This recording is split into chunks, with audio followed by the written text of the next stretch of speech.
Alpha Veilith Orcane rejected me.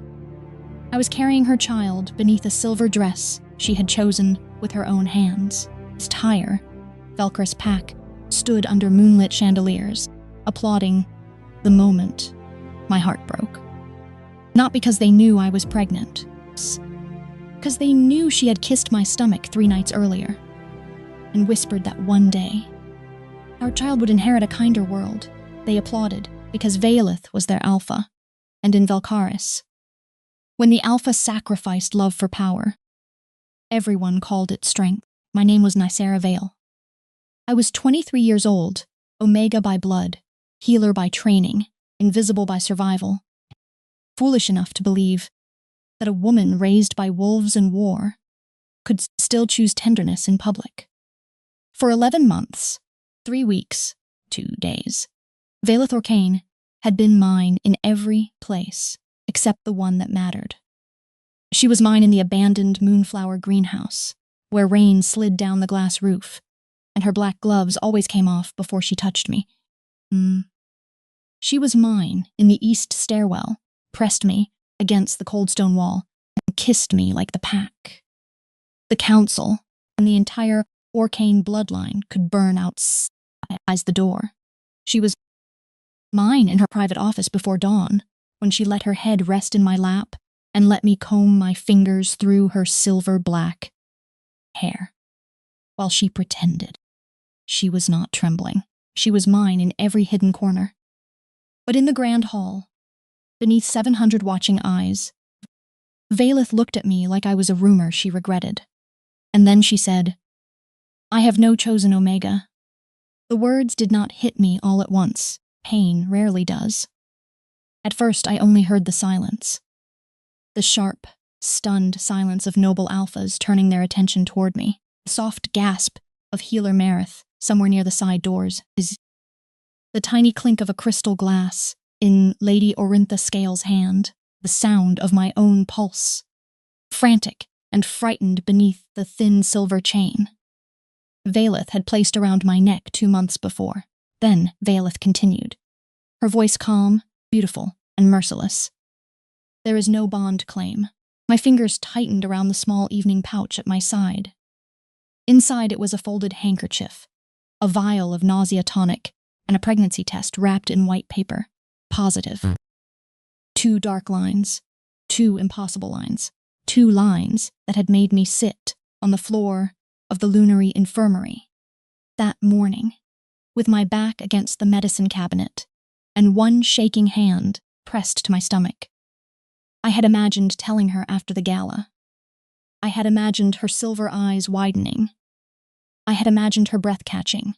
I had imagined, stupidly, that Veilith would fall to her knees, press her face to my belly, whisper my name like the moon had given her something she never dared ask for. Instead, she stood on the raised dais beneath the ancient wolf banners and erased me with 3 sentences.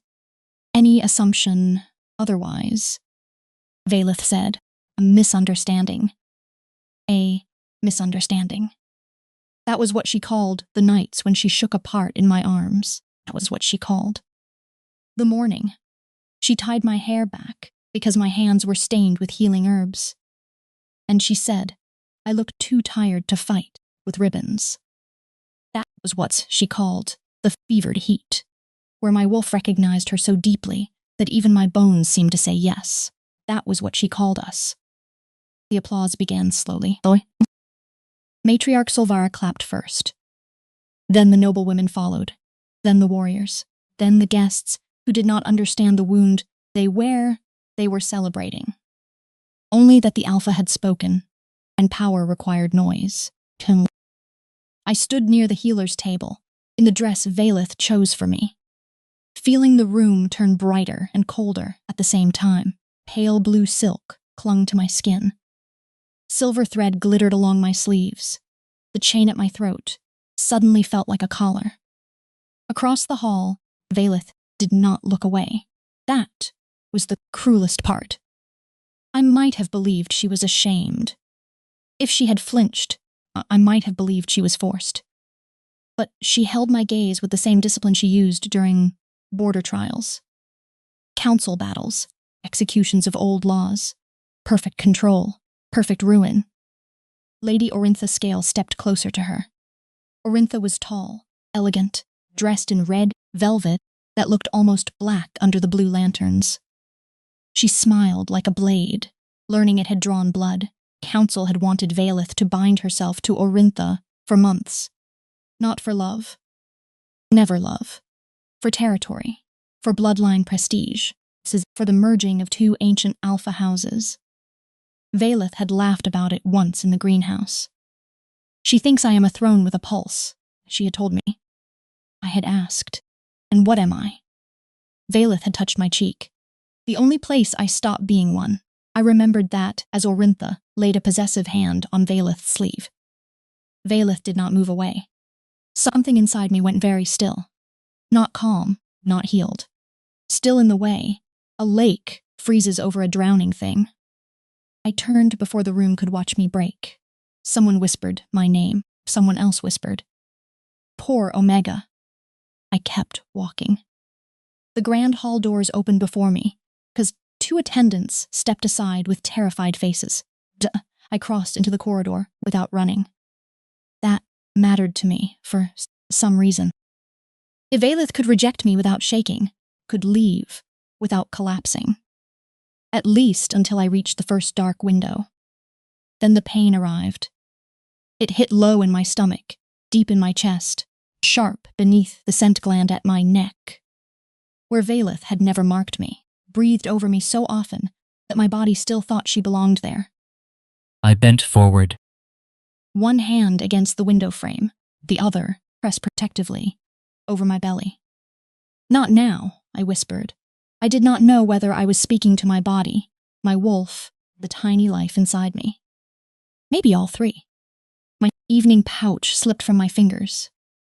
The white-wrap test slid out across the black marble, stared at it. So small, so dangerous. A secret no bigger than my palm, powerful enough to destroy every lie Violeth had just told. Before I could reach for it, a red velvet sleeve entered my vision. Lady Orintha picked it up. My blood turned cold. "What a dramatic little treasure," Orintha murmured. "Give it back." My voice sounded strange. Flat, too quiet, too close to becoming a scream. Orintha turned the wrap test between her fingers. Her black painted nails tapped against the paper.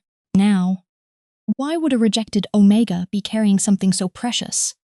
I stepped toward her. She lifted one eyebrow. "Careful, Nisera." "Give it back," Orintha smiled. "There it is. The little clinic shadow has teeth." I said, "Give it back." Her nostrils flared slightly. She scented my fear. Something else. Her smile faded. For one terrible second, I saw the exact moment suspicion entered her eyes. Omega bodies change early when carrying alpha blood. Not enough for most to notice. Enough for a woman like Orintha, studied weakness the way healers studied wounds. "Oh," she whispered. I lunged for the test.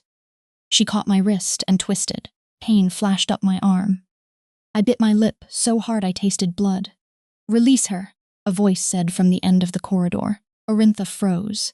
So did I. War. Captain Race's Overin stood beneath a silver wall lamp, one hand resting near the crescent blade at her hips.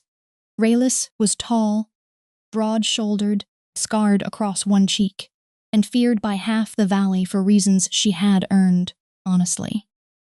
She had no patience for nobles, no patience for theatrics, and, for reasons I had never fully understood, a dangerous softness for Omegas who tried too hard to survive alone. Orintha released my wrist slowly. "Captain," she said, smooth as poisoned honey. "This does not concern you." Raylis walked toward us. Boots struck the floor with calm violence. If an alpha has to twist an Omega's wrist to finish a conversation, the conversation became mine. Orintha's mouth tightened. Raylis held out one hand, what she dropped. Orintha looked at the wrapped test. My heart climbed into my throat. For a moment, I thought she would open it anyway. For a moment, I saw my future in pieces. Orintha laughing.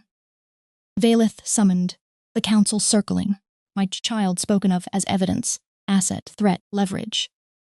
Then Raylis leaned closer. Try me tonight, she said softly. I am in an educational mood. Orintha's eyes flashed, but she handed the test to me. The second it touched my palm, I curled my fingers around it like it was alive. Orintha stepped back. Her gaze dropped briefly to my stomach, so briefly another woman might have missed it. I did not. Secrets, wrought fastest under moonlight, she whispered. Then she turned and walked back toward the gala. I waited until her footsteps disappeared. Only then did I breathe. Raylis watched me carefully. Can you stand? I am standing. Poorly. I'm fine. Every Omega, who says that is usually 3 seconds from falling over. I hated that my eyes burned again. Raylis's expression changed, not softened exactly. Raylis did not soften. But something in her face became less like steel and more like shield. Nizera, she said quietly. What did she take? Nothing. Do not lie to a woman who has hidden bodies from council inquiries. I stared at her. She stared back. I did not ask if she was joking. With Raylis, it was safer not to know. Behind us, applause rose again in the grand hall. Valeth must have finished another speech. The sound scraped across my skin. I looked toward the corridor leading to the western wing, and toward the servant passage. This followed my gaze. You want to run. I need to leave. Those are not always the same thing. Tonight. Her jaw tightened. Does the Alpha know? The Alpha. Not Valeth. Not your Valeth. The Alpha.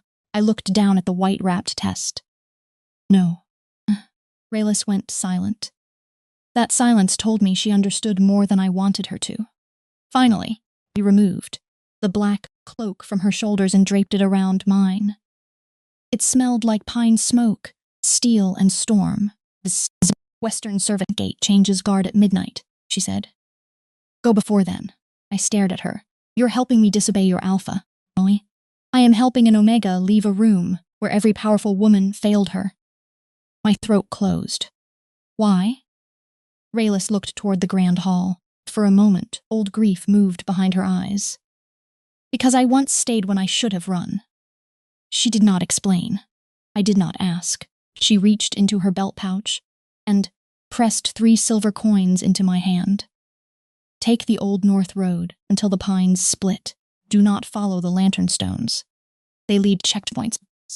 Follow the creek instead. Raylis. If anyone asks, I never saw you. I don't know where to go. Then keep going until where you came from becomes farther than what can hurt you. That was not comforting. Was enough. I left Velcaris in a ruined gala dress, a war captain's cloak, 3 coins, a pregnancy test, child. Valeth did not know existed. The servant gate opened into the lower forest. Cold struck me immediately. Silver threads on my sleeves caught moonlight as I slipped into the trees.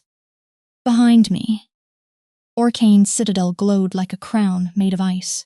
Music drifted faintly from the grand hall. I wondered if Valeth was dancing. I wondered if Orintha had touched her again. I wondered if Valeth would come looking for me before dawn. Then I hated myself for wondering. I walked until the music disappeared. I walked until the cold numbed my feet. I walked until the blue silk tore at the hem, and mud swallowed the delicate shoes Valeth had sent to my room that afternoon. I walked until my body finally understood what my heart had already known. There was no going back. First sickness. Hit before sunrise. I barely reached a fallen cedar before my stomach turned. Nothing came up except bitter tonic and panic. I gripped the bark with one hand, the other pressed low against my belly. I'm sorry, I whispered. My voice cracked in the empty forest. So sorry. I thought she would choose us. The tiny life inside me gave no answer. Of course it did not. But in the silence, my wolf curled tighter around that fragile new warmth, protective and furious. I had treated pregnant Omegas in the Lunary Infirmary. I knew the rules. Rest, warmth, water, food, safety. I had none of them. Wonderful, absolutely wonderful. Heir of Velcaris was beginning life on a frozen road with a mother wearing wet silk and borrowed grief. By the second morning, Old North Road had vanished into pine roots and fog. By the third, I sold Valeth's silver chain in a market village called Eshvara Hollow. Jeweler was a sharp-eyed beta woman with inked fingers and a moonstone lens over one eye. She held the chain up to the light. "Arcane work?" she said. I said nothing. Her gaze flicked to my face, then my muddy dress, then Raylis's cloak, then back to the chain. Stolen? Given? Regretted? I almost laughed. Yes. She placed 6 silver crescents on the counter. It was worth at least 20. I took the 6. Pride was expensive. Survival could not afford it. With that money, I bought bread, dried apple slices, a second-hand wool dress, a pair of boots that pinched my toes, but did not sink in mud. In the washroom behind a tea shop, I changed out of the silver gala dress. For a long moment, I held it in my hands. Pale blue silk, torn hem, mud stains, moonlight thread, dress from the night I was supposed to become chosen. I folded it carefully and left it in the ashes beside the stove, not because it deserved ceremony. Because I did.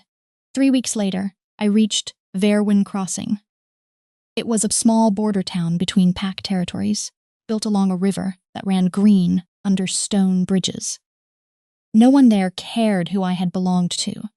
No one lowered their head at the name Arcane.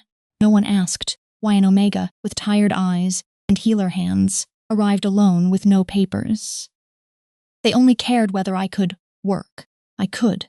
Town clinic was run by Elder Savra Knoll, a gray-haired healer with a cane, a temper, and a habit of diagnosing lies before fevers. She hired me after watching me stitch a hunter's torn palm with neat, fast work. "You trained at a major pack infirmary," she said. "Trained where I could." That is not an answer. It is the one I have. She studied me. Then she looked at my stomach. I was not showing yet, but Savra's eyes were old and rude. "Are you running from danger or heartbreak?" "Yes." Her mouth twitched. "Good." I charged danger, double, and heartbreak into chores. That was how I began again. Not beautifully, not bravely, just practically. I swept floors, boiled instruments, ground herbs, changed bandages, slept in the small room above the clinic, threw up every morning into a chipped basin, pretended not to miss Valeth every night. The baby grew quietly. At first, only I knew. Then Savra knew, because Savra knew everything. Then a midwife named Illyra guessed after I fainted while carrying linen. Illyra was round-faced, cheerful, terrifyingly direct, and possessed of the strongest arms I had ever seen on a woman who smiled constantly. She caught me before I hit the floor, carried me upstairs, and announced, "Either you are pregnant or haunted." "Both," I whispered. She brought me ginger tea. Savra brought a lecture. Between the two of them, I survived the first trimester. Survival is not the same as healing. I learned that slowly. Healing was not waking every morning. Healing was not eating because the child needed food.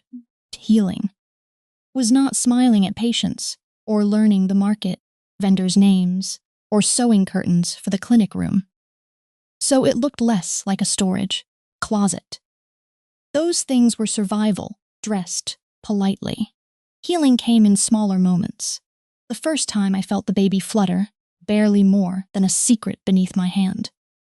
The first night I slept without dreaming of Valeth's voice, saying misunderstanding. The first morning, I looked in the mirror and did not see the rejected Omega from the Gala.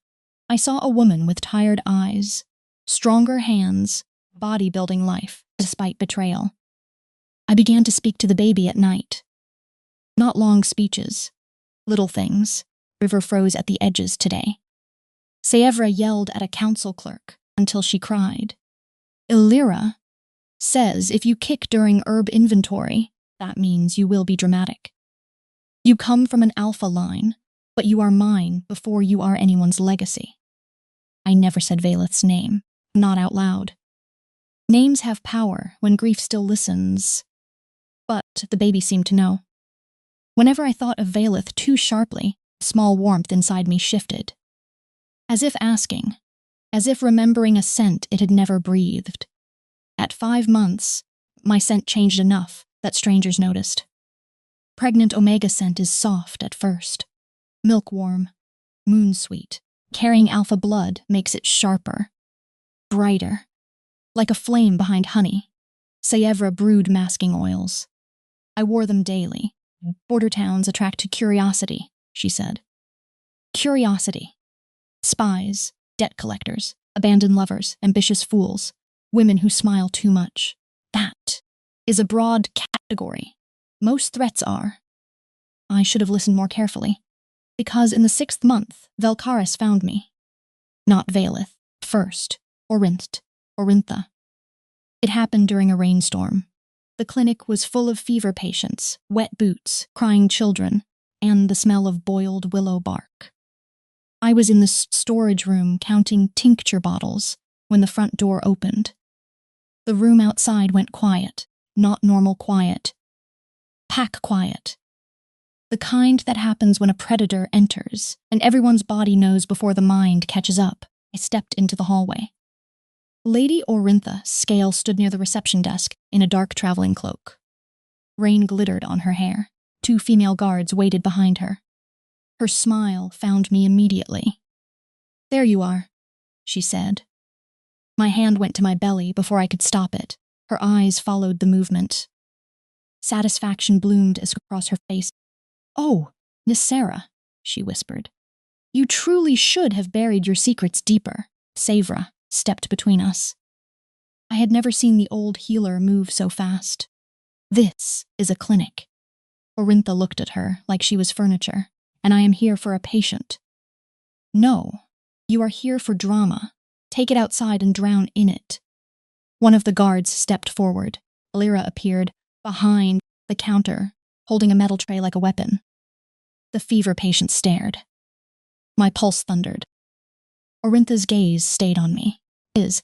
"Alpha Valeth has been looking for you." The name hit like a hand around my throat. I said nothing. Orintha tilted her head. Or perhaps I should say, she was looking for... Something cold slid down my spine. "What does that mean?" Her smile sharpened. "It means the Alpha has obligations now.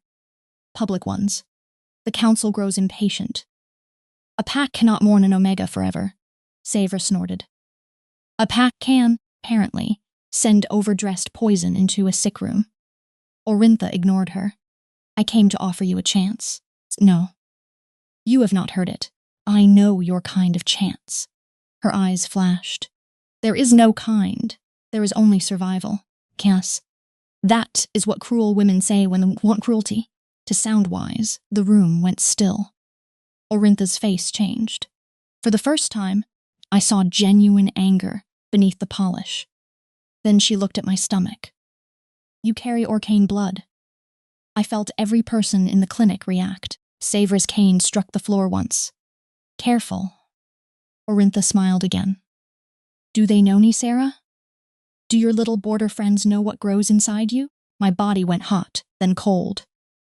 Lyra came to my side. Her hand found mine. She did not look shocked. She looked ready to break a tray over someone's head. That almost made me cry. Orintha stepped closer. "Come back quietly. Present the child properly. Council will be generous if you cooperate." I laughed. I could not help it. The sound was ugly. "Generous? You have no protection here." "I have more than I had under your chandeliers." "You think these women can stand against Valkaris?" Sèvres leaned on her cane. "I think you are standing in my clinic during storm season with wet boots and poor manners." Orintha's scent sharpened. Alpha anger. Every Omega in the room felt it. My knees weakened, but I did not step back. Not this time. "Tell Valeth," I said, and my voice shook only a little, "that if she wants to speak to me, she can come herself." Orintha's smile returned. There was something wrong in it, something too pleased. Ah, softly. So you still hope. The words struck deeper than I wanted. Before I could answer, Orintha reached into her cloak and removed a folded paper sealed in silver wax, the Orcane crest. My breath caught. She held it out, then read what your hope has become. I did not move. Sèvres took the letter instead, broke the seal, and read silently. Her face went hard. What is it? I asked. Sèvres did not answer quickly enough. I took the paper from her. The words blurred at first, then sharpened, a formal announcement. The Velcaris Council recognized the pending strategic union between Alpha Valeth Orcane and Lady Orintha Scale. Not a bond yet, not final, but public. My heart did not break the same way as before. There are different kinds of breaking. Gala had been a shattering. This was quieter, a crack through something already damaged. Orintha watched my face like she was drinking it. She looked beautiful at the announcement, she said. Cold, of course, but beauty survives cold. My fingers crushed the paper, told myself to breathe. For the baby, for myself. For the woman I had become in this clinic, who did not collapse every time Valeth chose wrong. Leave, I said. Orintha's eyes narrowed. You will regret defiance. No, I said. I regret trust. Defiance is new. I think I like it. Illyra made a tiny proud sound beside me. Sèvres pointed her cane toward the door. Out. Orintha looked at my belly one last time. Voice. Velcaris will not let its heir be born in a border clinic. My hand spread protectively over the curve of my stomach. My child is not Velcaris property. For 1 second, the air between us felt sharp enough to cut. Then thunder cracked outside. Orintha turned and left. Her guards followed. The door slammed behind them. Only then did my legs give out. Illyra caught me. Sèvres cursed at everyone to stop staring and return to being sick professionally. I did not cry until I was upstairs. When I did, it was quiet. Not because I was less hurt. It's because the baby kicked for the first time with real strength, as if objecting to my despair, pressed both hands to my stomach. You are right, I whispered. We are not done. That night, I dreamed of Valeth. Not the Gala, not the rejection. An older memory, the greenhouse, rain. Her head in my lap, her voice half asleep. If I ever become what they want, run from me. The dream, I asked. Will you chase me? Her silver eyes opened. I will tear the world apart trying. I woke, before dawn, with tears on my face and rage in my chest. Because she had not. Months passed. My belly grew heavy. Winter softened into early spring.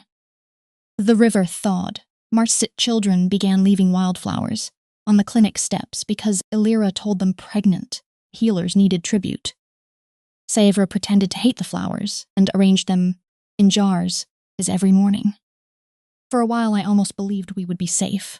Valeth arrived. Not with banners, not with soldiers, not with Orintha. She came alone during a storm. All terrible and sacred things in my life seemed determined to do. I was in the clinic office after closing, organizing birth records, and trying to ignore the ache in my lower back. Rain tapped the windows. A lamp burned low on the desk. The baby rolled restlessly beneath my ribs. You hate paperwork too, I murmured. Good taste. Then, the front door opened downstairs. I froze. Clinic was closed. Sèvres was asleep in the back room. Illyra had gone home. Footsteps crossed the floor below. Slow, heavy with exhaustion. Not Orintha's elegant glide. Not a guard's march. My wolf woke violently. Recognition surged through me so hard I gripped the desk. Alpha. Not just any alpha. Her. No. My breath vanished. The footsteps climbed the stairs. I should have locked the office door. I should have hidden. I picked up the letter opener beside the ink pot and prepared to defend myself like the clever, wounded woman I had promised to become. Dead, I stood there with one hand on my stomach and watched the door open. Valeth Orcane stepped inside. For a second, neither of us moved. The storm filled the silence. She looked nothing like the untouchable Alpha from the Gala. Her black traveling coat was soaked through. Her hair had come loose from its braid. Shadows bruised the skin beneath her eyes. There was a healing cut across her cheekbone and mud on her boots, but her eyes were the same, silver. Devastating, locked on me, like the world had narrowed to one impossible truth. Then her gaze dropped to my stomach. The room changed. I saw the moment she understood. Not suspicion, not calculation. Understanding struck her so hard one hand flew to the doorframe as if the floor had shifted. "Nisera," she whispered. My name in her mouth nearly undid me. I hated that. I hated that my body, traitorous and grieving, still softened at the sound. "Get out," I said. Valeth flinched. "Good, I can explain," I laughed once. The sound was sharp enough to surprise us both. "That is bold of you." Her throat worked. "I deserve that. You deserve worse." "I know." "No," I said, stepping back as she stepped forward. "You do not know. You do not get to arrive, soaked and wounded and tragic, after months of silence, and say you know." Her sighs filled with pain. I refused to care. Cared. Of course I cared. That was the worst part. If love died the moment someone betrayed you, heartbreak would be merciful. But love lingers, like scent in fabric. It hides in muscle memory. It waits until the woman who ruined you says your name, and suddenly, every healed place aches again. Eilith took another step. I lifted the letter opener. Her gaze flicked to it. She stopped immediately, not because she feared it, because I held it, because I needed distance. At least she understood that much. "How did you find me?" I asked. Rayless flared. She told you?" "No, she lied to me for months." I blinked. Valeth's mouth twisted faintly, not with humor. "She is very good at it." "How?" "Because Orintha came back, smelling like this town in fear. My blood went cold." "She told you?" "She told the council." My hand tightened around the letter opener. Valeth's eyes dropped to my belly again. Her face changed each time she looked. Away. Horror, grief, wonder, shame. All of it crossed her with no armor strong enough to hide it. "I did not know," she said. "No. You made sure you didn't have to." The words hit. She accepted them. That almost made me angrier. I wanted her defensive, cruel, alpha cold. I wanted something I could fight. Instead, stood there, looking like a woman who had opened a door and found her own soul bleeding on the floor. "I looked for you," she said. "Not well enough. Every road. Not this one." Rayless hid the trail. "Good. I deserve that too. Stop agreeing with me." Her eyes lifted. "Would you prefer I lie again?" The room went silent. My chest tightened. That word. Again. It sat between us, like the Gala itself. Lilith looked away first. "I did lie," she said. "In the hall. At the oath. To the pack. To you. To myself, most of all." I swallowed. "Why are you here?" "Because Orintha knows." Fear moved through me, immediate and primal. My hand went to my stomach. Valeth saw it. Her whole body went still. "She will use it," Valeth said. "The council will use it. If the child carries Orcane blood, they will try to claim legal guardianship under the old succession statutes. My child is not a statute. No, do not stand in my clinic and speak like you are the only one who understands danger." Her jaw tightened. Not anger. "Pain, I came to warn you." "Then?" She did not answer. That silence was answer enough. I laughed again, but this time it nearly broke. "You came to bring me back. I came to bring you somewhere safe." "Belcaris is not safe. I know. Your office is not safe. Your council is not safe. Oath Hall is not safe. Your hands were not safe." Her face crumpled for half a second. Then she bowed her head. "My hands were not safe," she whispered. The admission landed harder than denial would have. I hated the tears that rose. Do not do that. Do what? Sound sorry like it fixes anything. It fixes nothing. Then why say it? Because it is true. Thunder rolled outside. The baby kicked. Hard. I winced before I could hide it. Valeth's eyes sharpened. What happened? Nothing. Nasera, do not use that voice. What voice? The one that still thinks my body reports to you. She went pale. Then she stepped back. Immediately. I'm sorry. I lowered the letter opener slightly. My hand trembled. I hated that too. Valeth saw it. She removed her gloves slowly and placed them on the small side table. A peace offering. A memory. In the greenhouse, she had always taken her gloves off before touching me. Now she took them off and did not reach. Somehow that hurt more. How far along? She asked. I should not have answered. I knew that. But the question was not alpha to omega. It was mother to mother. Though she had no right to the word yet. 7 months. Valeth closed her eyes. Her breath shook. 7 months of absence crossed her face like a sentence. You were sick alone. I had Sevra. You were afraid. I had myself. You should not have had to. No, I said, I should not have. She opened her eyes. They were wet. Valeth Orkane, the woman who had once made an entire council chamber, kneel with one sentence, stood in a border clinic office, and looked like she did not know how to survive the sight of my stomach. Is the child healthy? She asked. Yes, Fils. Reliefs struck her so visibly I had to look away. The part of me that still loved her wanted to comfort her. The part of me that had learned better held still. Good, she whispered. Good. Do not cry. She gave a broken little laugh. I am trying not to. Mean it, Valeth. Do not come here and make me responsible for your grief. That silenced her. I saw the words enter. Saw her understand. She nodded once. You are right, I know. A faint, devastated softness crossed her face. You always did. It was too familiar, too close to the old rhythm. I stepped back. No. Her expression closed carefully. What? You do not get to speak to me like we are still in the greenhouse. The word greenhouse hurt both of us. I saw it. She swallowed. You are right. Stop saying that. I don't know what else to say. Say why. Her eyes lifted. Why what? Why you rejected me. The storm seemed to pause. For months, I had imagined asking. In dreams, I screamed.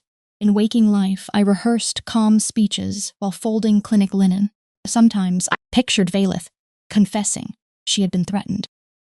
Sometimes I pictured her admitting she never loved me. Sometimes I pictured Orintha blackmailing her.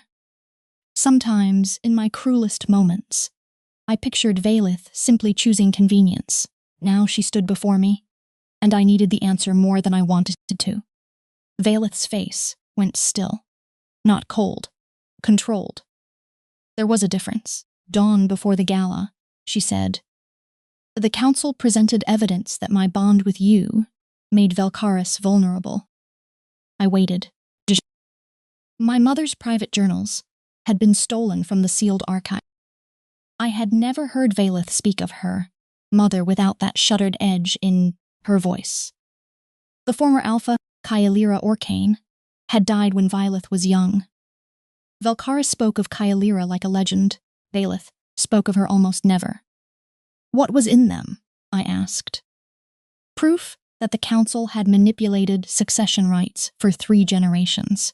Proof that several noble houses, including Orintha's, had used forced heat contracts and illegal omega confinement to control heirs. Stomach turned.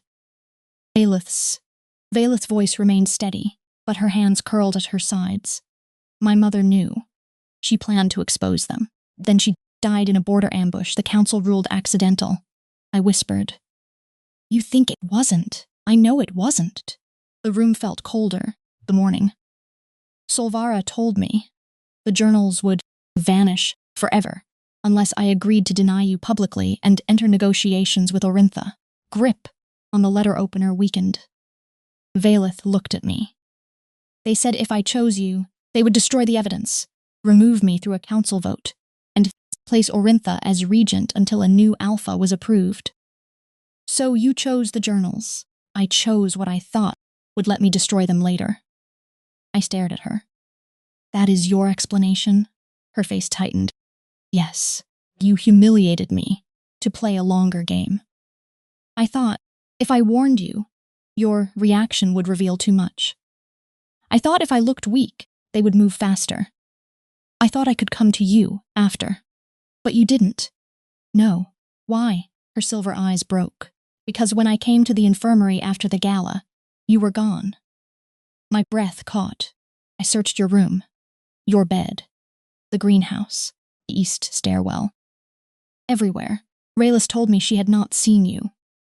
Marith said you had asked for leave earlier, which was a lie I think she created, while staring directly at my throat like she wanted to cut it. Despite everything, a tiny sound escaped me, not laughter, close enough to hurt. Valeth's mouth trembled once, then steadied. I thought you had run because of me. You had. Thought I deserved not to know where. I did. Then Orintha began watching every search order I made. Every messenger. Every road. I searched too loudly. She would find you before I did. So you stopped? I searched quietly. Not well enough. I repeated. She bowed her head. No. Silence stretched. I wanted the explanation to make the pain smaller. It did not. That was the cruel truth. Reasons are not healing. Sometimes they are only knives with names carved into the handles. You could have trusted me, I said. Valeth's eyes lifted. I know. Could have looked at me in that hall and given me anything. A warning. A sign. One word that belonged to us. I know. You let me think I meant nothing. Her voice broke. I know. The tears came then. Mine, not hers. Hot, furious, unwanted. I was pregnant, I said. I know now. No, you do not. I was pregnant then, while they clapped, while Orintha smiled.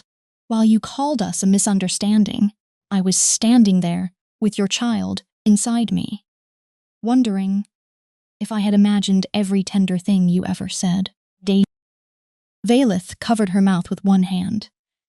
For a second, I thought she might fall. I did not move to help her. I could not. She lowered her hand. I should have burned the council that night. Yes, I should have chosen you. Yes, I was a coward. That word landed strangely. Valeth Orcane was many things.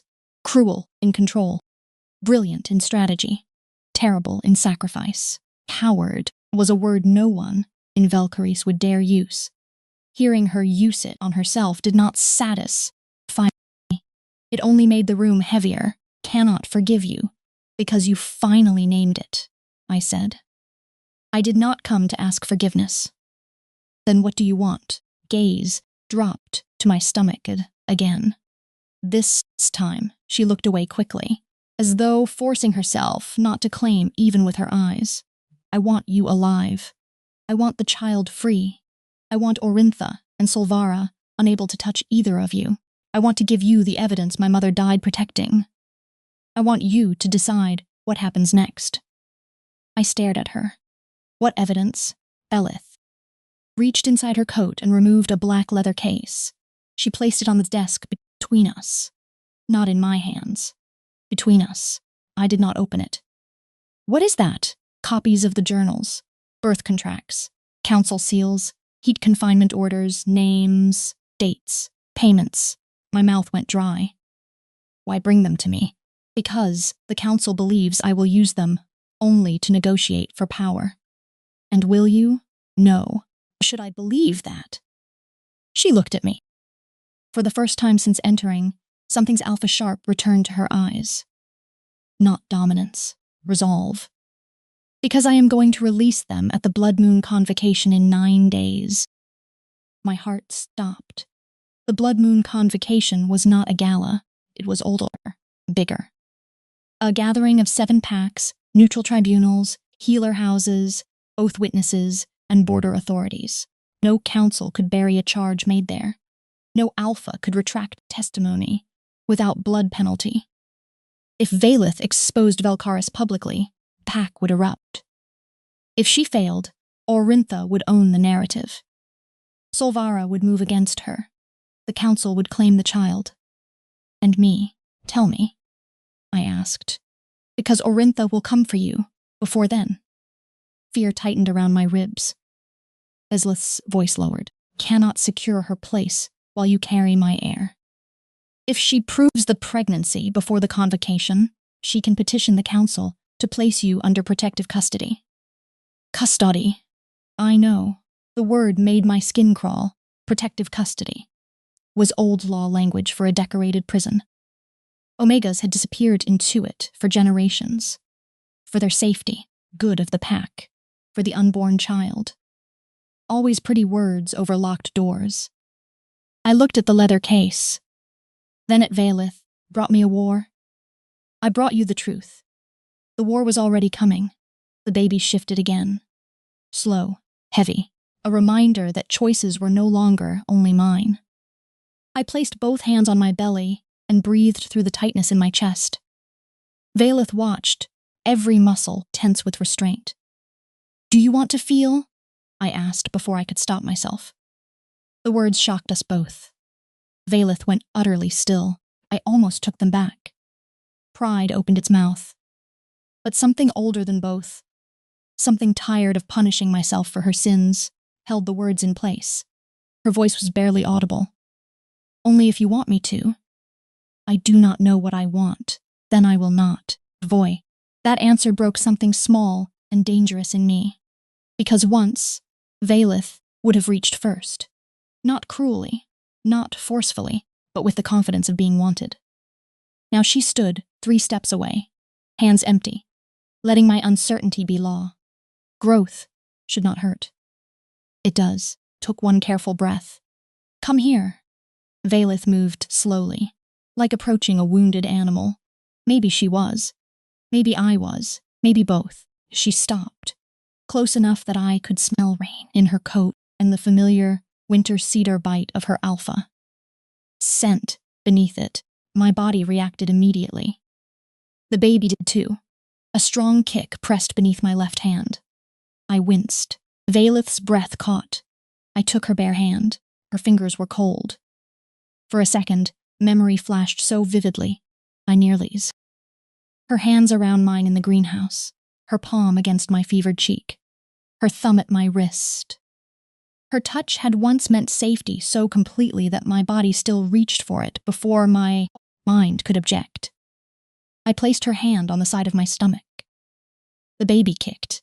Valeth stopped breathing. Her face changed in a way I had no defense against.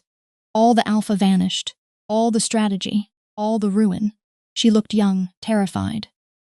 Amazed, destroyed. A second kick followed. Stronger. Valeth made a sound I had never heard from her. Not a sob, not quite. A broken inhale from a woman, meeting the consequence of love and betrayal in the same heartbeat. She is strong, Valeth whispered. She? I don't know. Her eyes flicked to mine. I only felt. I looked down. My throat tightened. I think she is too. Valeth's hand trembled against my belly. The baby pressed again, as if recognizing something ancient in her blood. Valeth closed her eyes. Tears slipped down her cheek. This time, I did not tell her not to cry. But I did not comfort her either. After a moment, I stepped back. Her hand fell away. The absence felt too loud. I am not coming back to Velkaris, I said. Valeth wiped her face quickly and nodded. I know. You are not taking the baby. Her expression sharpened with horror. Never. If the council tries, I will run again. I know. If you betray me again, I will not give you another conversation. Her silver eyes met mine. I know. And if you want to be part of her life, you earn that from the beginning. Not as Alpha, not as Orcane. As her face crumpled slightly around her own name. As Valeth, she said, downstairs. Floorboards creaked. Sèvres' cane struck once. Then her voice rose through the ceiling.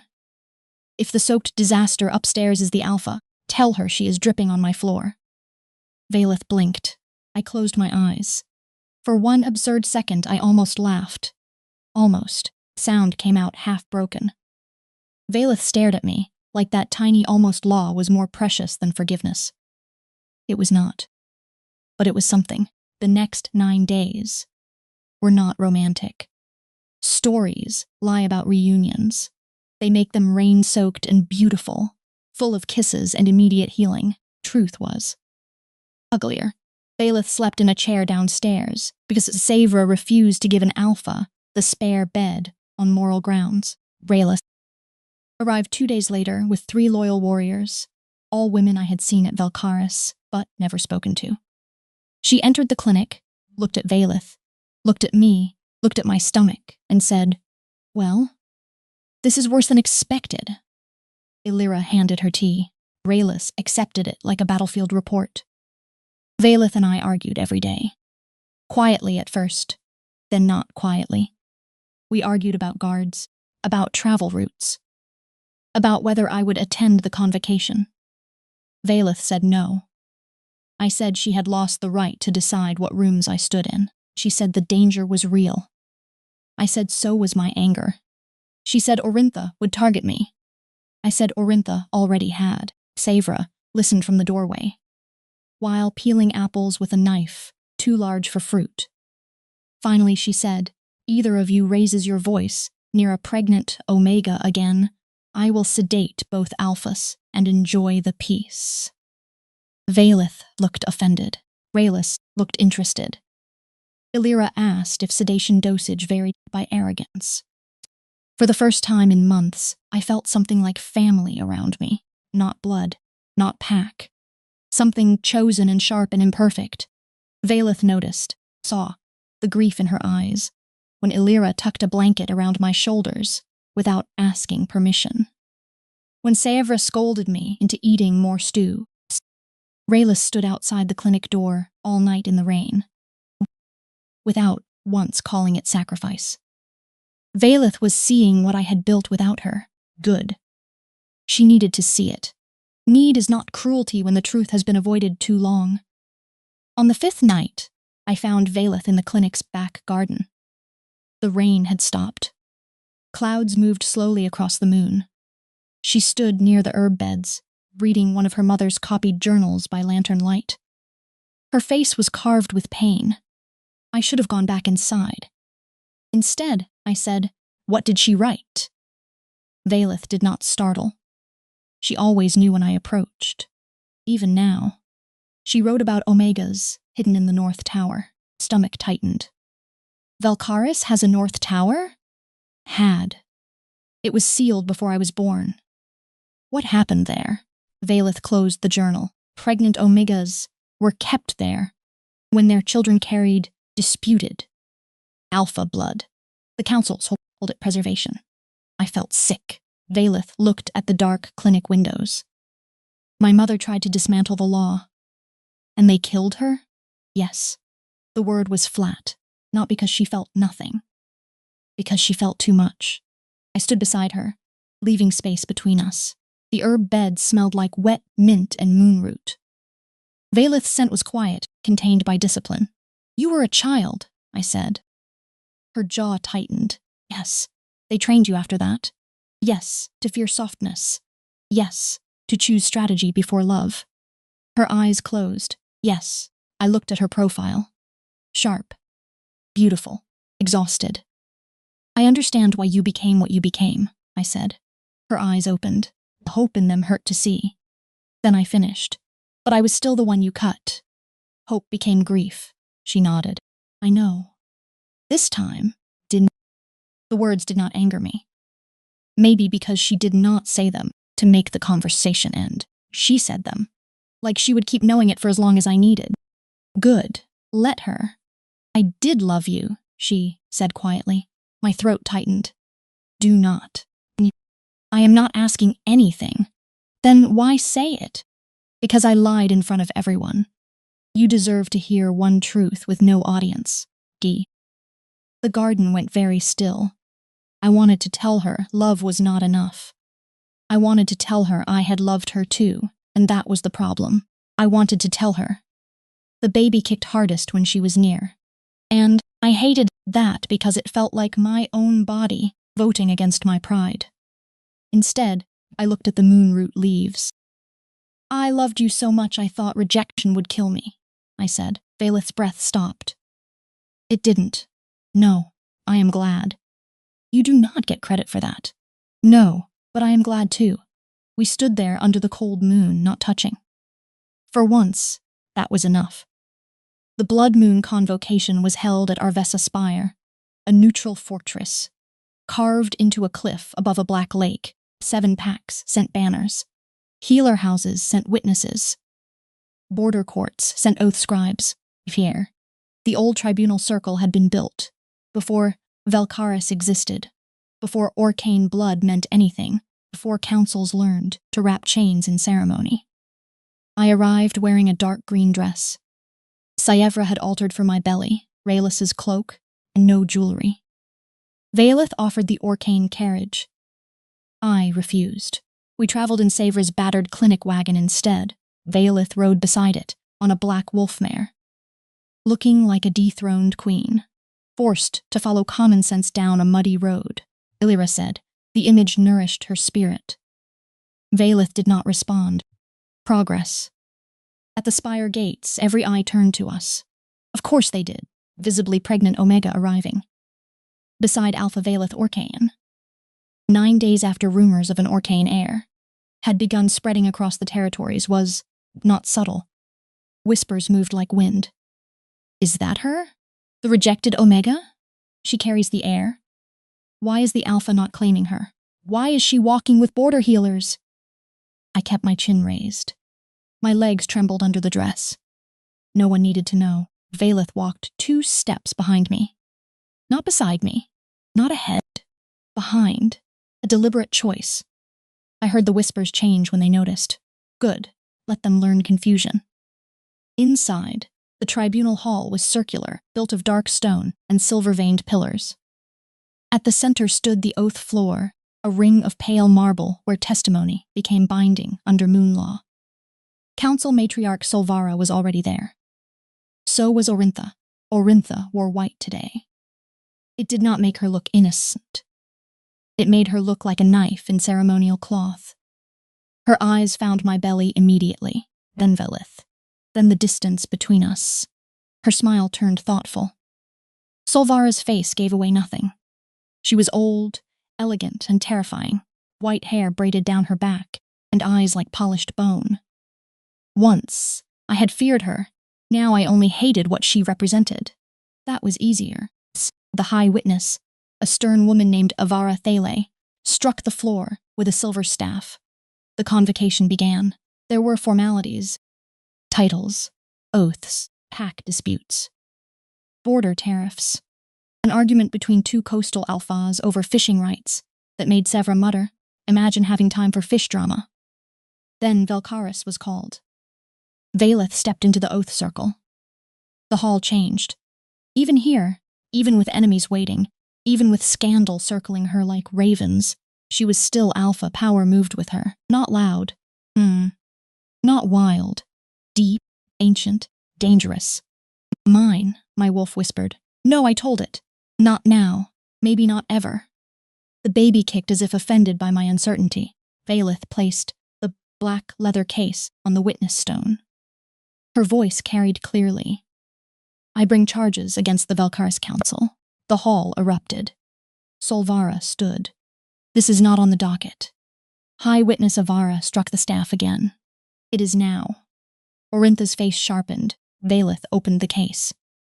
Charges include illegal Omega confinement, forged heat contracts, manipulation of succession rights, suppression of medical records, and conspiracy in the death of Alpha Kaelira, or Cain.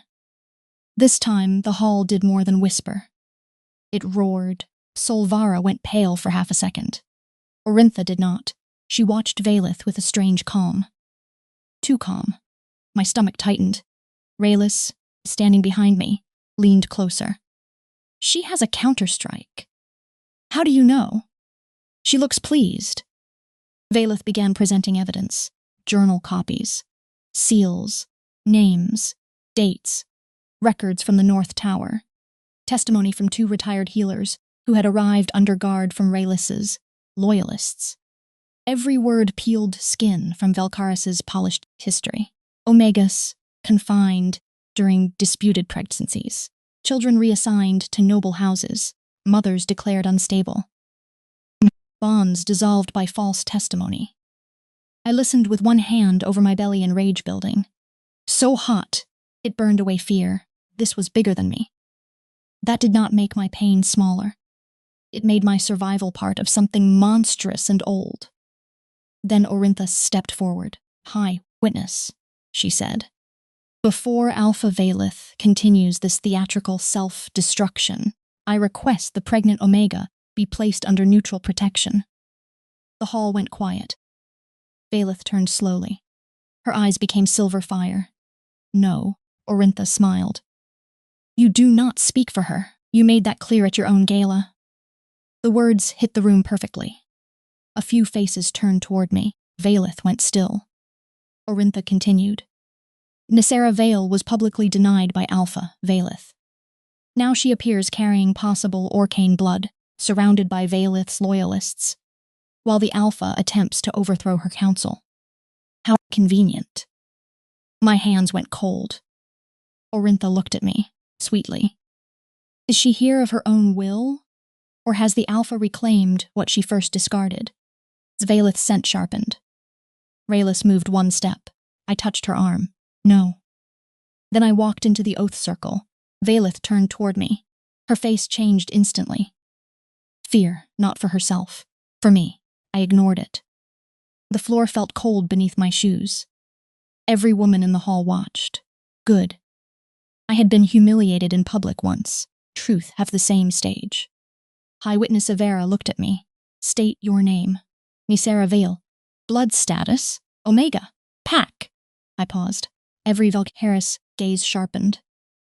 My answer mattered. Once I would have said Valkaris automatically. Because birth does that. Because fear does that. Belonging is sometimes just the cage you know best. Now I placed one hand on my stomach and lifted my chin. Unclaimed. A ripple moved through the hall. Valith closed her eyes briefly. I did not know whether the word hurt her. It should. Avara nodded. "Do you enter the oath circle freely?" "Yes." "Speak." I looked at Orintha first, then Solvara, then Violeth. Finally, the hall. I was Valith Orcan's secret Omega for almost a year. The words rang across stone. No hiding now. No misunderstanding. Valith's jaw tightened, not in denial. In pain. We were not formally bonded, but we were not nothing. I loved her. She loved me. And at the Silver Oath Gala, denied me in front of the pack. The hall held its breath. I forced myself not to look at Valith. I was pregnant that night. Gasps broke out. Orintha smiled. Valith looked like the words cut her all over again. Good. Truth should hurt where lies lived. I did not know about the council evidence. I did not know about the journals. I did not know about threats against Alpha Kaelira's records. I only knew the woman I trusted looked at me and called us a misunderstanding. My voice shook. I let it. The next morning, I left, not because I was stolen, not because I was manipulated, because I was humiliated, heartbroken, afraid my child would become pack property if anyone knew. High Witness Avara watched me carefully. I looked at her. I came here freely, stand here freely. And I reject any petition that places me under Valkaris custody, Orcane custody, Scale custody, or any pretty cage disguised as protection. A murmur spread. Orintha's expression hardened. I was not finished. My child is not a political asset, body, is not a succession tool. My fear is not consent. And if any woman in this hall believes an Omega becomes public property because she carries alpha blood, then maybe the council is not the only rot that needs naming. Silence. Deep, stunned, living. Then Saevra's cane struck the floor once in approval. Illyra sniffed loudly. Raylis whispered. Very educational. Valeth stared at me like I had become the moon. Orintha recovered first. "How stirring," she said. "But emotion does not answer law." "No," witness Avara said, "but testimony does." Orintha's smile faltered. Avara lifted the silver staff. "Nicera Vale has entered sworn testimony. Under neutral law, no custody petition can proceed without medical threat, criminal charge, or proven coercion. Do you bring such evidence?" Orintha's eyes flashed. "Not yet. Then sit." The hall reacted, quietly, dangerously. Orintha did not sit. Instead, she looked at Valeth. "Tell them the rest, Alpha." Valeth's face went still. My stomach tightened. "What rest?" I asked. Orintha's smile returned, slow and cruel. "Tell your brave Omega why you truly rejected her."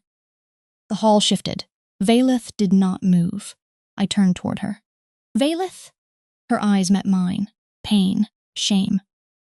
Fear, a kind of fear I had not seen before. Orintha stepped closer to the edge of the oath circle.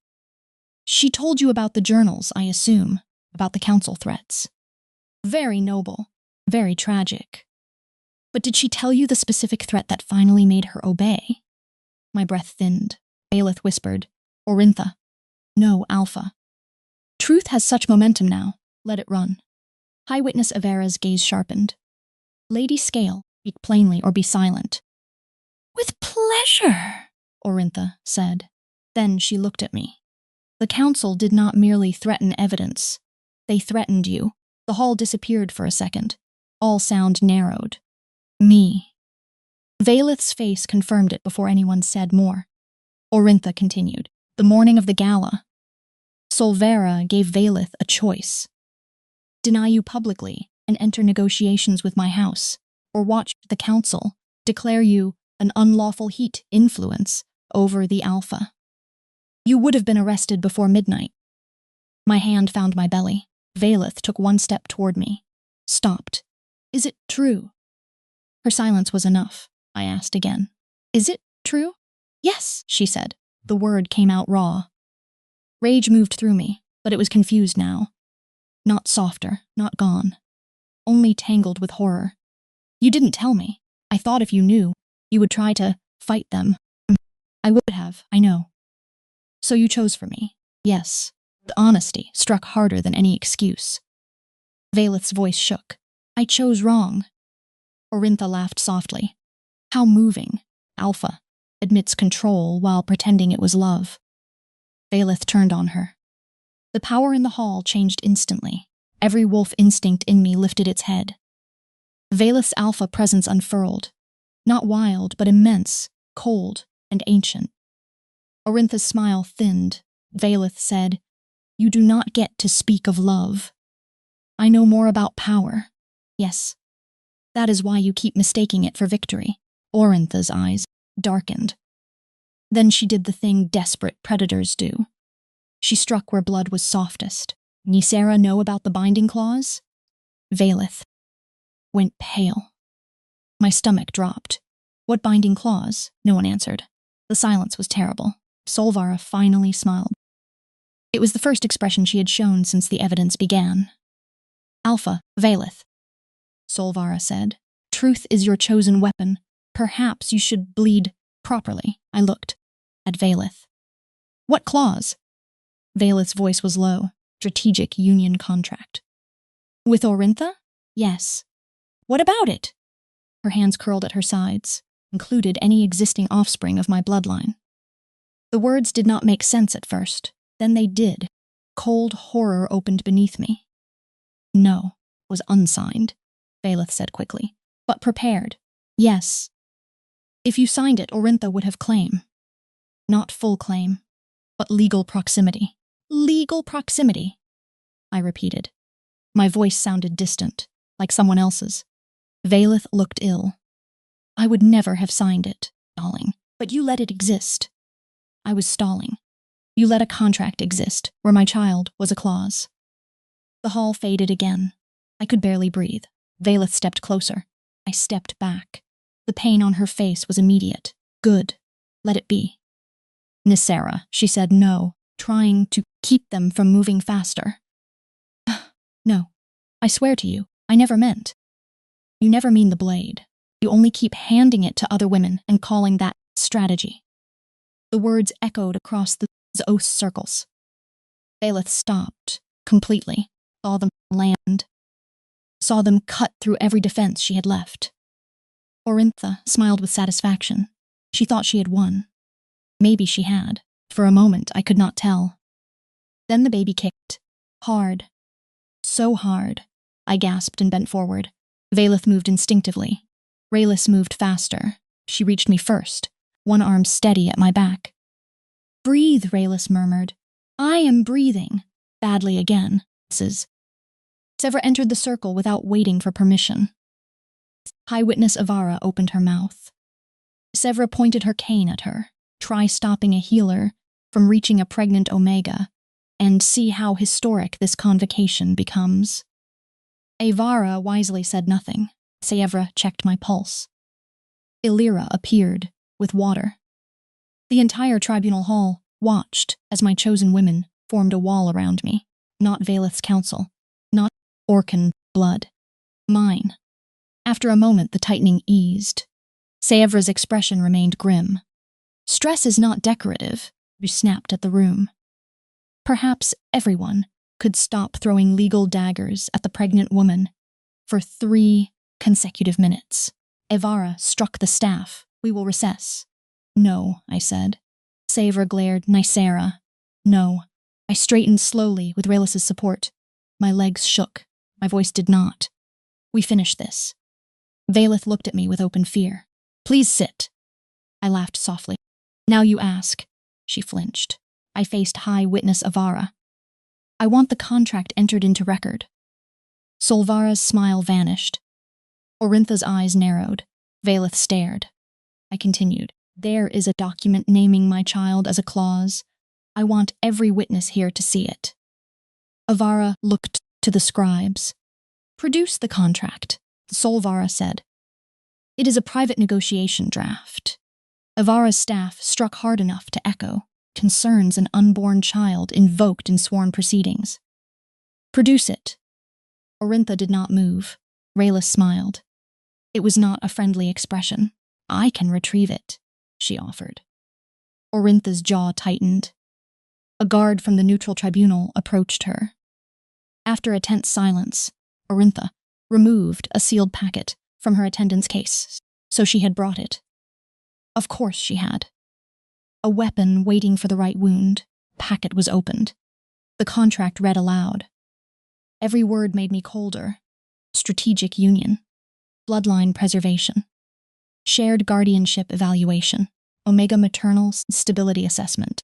Unborn issue of Alpha Baelith Orcane. Not baby. Not child. Issue. By the time the scribe finished, the hall was no longer whispering. It was listening with a different kind of hunger. Not gossip, judgment. I looked at Baelith. Did you know the wording? Yes. When? The day after the gala, another cut. You let me run while this existed. I did not know you were pregnant then, but you knew. They were capable of this. Yes. And you still played politics. Baelith's face had gone very still. Not defensive. Destroyed. Yes, I looked away. Something inside me settled. Not forgiveness. Not hatred. Boundary, clean and absolute. I turned to Avara. I want the contract voided publicly. Avara nodded. That can be considered. No, I said. I want it voided now. Solvara stood. You have no authority to demand. I have the authority of the named maternal party, whose unborn child was included without consent. Sayevra muttered. Good. I lifted my chin. And I want charges added against every woman who drafted, approved, carried, or intended to enforce it. The hall erupted. Orintha's expression finally cracked. Baelith stared at me with something like awe and terror. Evera raised the staff. Silence. Slowly, the hall obeyed. The high witness looked at the contract, then at me, then at Baelith. Alpha, or Cain, do you support the Omega's petition? Every eye turned to Baelith. This was the moment, not the gala. Not the office, not the greenhouse. Here, to protect strategy. She could soften the petition. She could ask for time. She could do what she had always done. Calculate the least damaging sacrifice and call it leadership. Veilith stepped into the center of the oath circle. She faced the hall. Then, slowly, she knelt. Gasps broke out. Alphas did not kneel in tribunal circles unless surrendering war claim, begging blood mercy, or taking a vow that could kill them if broken. My heart stopped. Veilith bowed her head. Not to Avara, not to the council. To me. Port Nisera Vale's petition, she said. Her voice carried through the hall. And I add my own oath. I renounce all claim over her body, her movement, and her medical decisions. I renounce any automatic paternal, alpha, or bloodline privilege over the child she carries. My breath caught. Veilith continued. If I am permitted a place in that child's life, it will be by Nisera's consent, and the child's welfare, by Orcane law, not by council decree, not by blood. The hall was silent. Even Orintha looked stunned. Veilith lifted her head. Her silver eyes met mine. And I submit myself for inquiry regarding my participation in the public rejection, the negotiation proceedings, and my failure to warn the Omega targeted by my council. Veilith, I whispered. She did not look away. This was not a performance, not entirely. Performances seek applause. Veilith looked like she expected a sentence. Maybe she deserved one, maybe. This was the first true thing she had done in public. Avara studied her for a long moment, then struck the staff. Contract is void under neutral witness. Charges will be added. Alpha Veilith Orcane's self-submission is entered into record. Solvara sat slowly. Orintha's face hardened into something ugly. You think kneeling makes you noble? She hissed. Veilith rose. No, I think standing beside you made me complicit. Orintha's hand twitched toward the ceremonial dagger at her waist. Raylis moved. So did the neutral guards. Orintha froze. Avara's voice rang cold. Lady Orintha Scale, you will surrender all documents and remain available for tribunal inquiry. Orintha smiled then. A terrible smile. I will do more than remain available. Before anyone could stop her, she pulled a small glass vial from her sleeve and smashed it on the floor. Black smoke exploded across the oath circle. The hall erupted. Raylis shoved me behind her. Veilith lunged toward us. Someone screamed. Smoke burned my throat. Not smoked. Powder. Scent disruptor. My Omega senses went blind. Every alpha scent vanished. Every familiar trace disappeared under bitter ash. Panic hit instantly. Hands grabbed me. Not Raylis. Not Savra. Wrong grip. Wrong scent. Swung blindly and struck someone's face. A woman cursed. Illyra shouted my name. Veilith roared. Not a word. Sound so alpha deep the stone seemed to shake. The hands dragged me backward. Pain tore through my shoulder. My belly tightened. No. Twisted, kicked, clawed. Someone clamped cloth over my mouth. Bitter herbs flooded my tongue. The world tilted. Through the smoke, I saw Veilith break through two guards like they were shadows. Her eyes found mine for 1 second. Wild, terrified. Mine! My wolf cried. Darkness took me. I woke to the sound of water dripping. For a moment, I thought I was back in the greenhouse. Rain on glass. Moonflowers. Veilith's hands. Then I smelled stone mold, old iron, and Orintha's perfume. My eyes opened. I was lying on a narrow bed, in a round room, with no windows. A lantern burned on the wall. My wrists were not tied. It frightened me more than restraints would have. If Orintha had not bound me, she believed the room was enough. I sat up too fast. Pain pulled across my belly. I gasped and pressed both hands there. The baby moved, alive, strong. Thank the moon. The door opened. Orintha entered carrying a silver tray. Tea. Bread. a bowl of fruit, a monstrous imitation of care. You should eat, she said. I stared at her. Where am I? Somewhere old. The North Tower. Her smile widened. It's clever. A cold horror moved through me. The sealed tower, place from Kaelira's journals. The place where pregnant Omegas had been kept for preservation. You are insane. History prefers traditional. I swung my legs off the bed. Orintha set the tray on a small table. Do not waste your strength. The door is moonlocked. The walls are warded. Your scent is masked from the outside. Not even Valeth can track you. Valeth. My chest tightened. What happened at the convocation? Orintha inspected the fruit. Chaz, very unflattering for everyone. Valeth? She lived. Relief struck before I could stop it. Orintha noticed. Expression sharpened. How loyal your heart remains, even after all that public dignity. I am not loyal to her. No, you are worse. You love her with conditions now. That is much harder to manipulate. I stood slowly. My legs felt weak but usable. What do you want? The same thing everyone wants. Control of what comes next. My child is not yours. Not yet. I grabbed the nearest object, a ceramic cup, threw it at her head. She dodged. The cup shattered against the door. Orintha sighed. Pregnancy has made you theatrical. Come closer and see what else it made me. For a second, admiration flickered across her face. That made me feel sicker than hatred would have. You could have been useful, she said. I would rather be difficult. Yes, I am learning that. She stepped closer. I stepped back, keeping the bed between us. Orintha's gaze dropped to my stomach. The child will carry extraordinary blood. Orcane alpha line through Valeth, vile omega. Resilience through you. Possibly the first female born